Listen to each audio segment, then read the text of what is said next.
Hello everyone, Namaste. Myself Dr. Deepti G. Warrior. Today we'll discuss about homeopathy. So before moving on to the main topic, I would like to pay tribute to our founder Dr. Samuel Hahnemann. So let's move on to the topic. So what is homeopathy? Homeopathy is derived from a Greek word where homeos means similar and pathos means suffering.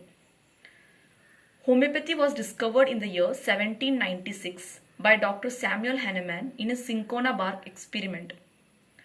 Homeopathy is an alternative system of medicine where the individual as a whole is considered and not his or her deceased part. It generally means we take into consideration the totality of an individual.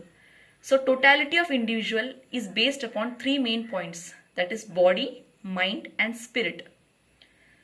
Next will be origin of illness.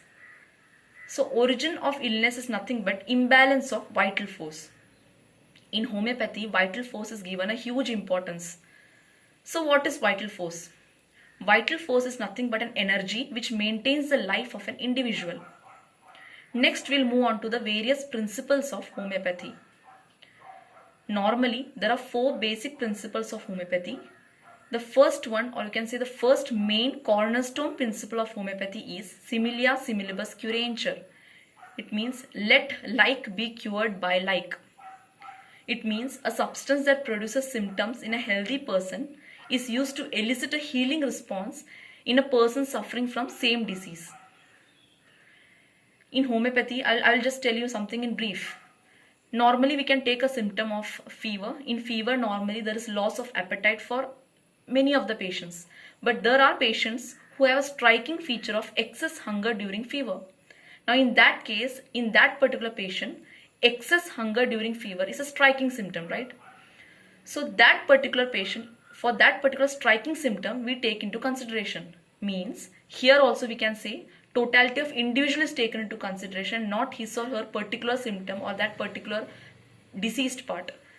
So in fever, in that particular patient, example, patient named A, he is having fever, and patient named B, he is also having fever. Now in both the condition, a person A will be having excess thirst during fever and patient B will be having reduced thirst during fever. So both have their own striking symptoms, or you can say characteristic symptoms. Now that striking symptom of A is taken into consideration, and that particular, that is reduced thirst striking symptom of B patient is taken into consideration. So both have two different medicines. So in homeopathy, that is a very striking point, that even though both persons are suffering from fever, the both medicines will alter, or you can say both medicines are different for both patients. These are the first. This I talked about first principle of homeopathy. Second is, you can say, principle of minimum dose. So normally in homeopathy, we give infinitesimal dose of medicine in very low amount with the repetition of dose. So unnecessary repetition is not needed, because if you go for unnecessary repetition, the response of patient will be mattered. Third is law of single remedy, that is principle of single remedy. In homeopathy, only single remedy is given to the particular patient at a particular time. In a particular time, normally only one remedy is given to that particular patient. Now fourth principle is principle of potentization. So here potentization is very important. In homeopathy, normally medicines are prepared from various plant sources, animal sources and minerals. So what is potentization? Potentization is a process where a continuous succussion is done to elicit a remedy. So what is succussion? So succussion is a process where a homeopathic remedy is continuously struck on a firm surface. Here succussion will be aroused. So in succussion, dynamic nature of that particular remedy is aroused. So what is dynamic nature? As I discussed earlier, dynamic nature is nothing but vital force, and homeopathy, definitely vital force is given a huge importance. So vital force is nothing but the energy that maintains the life of an individual.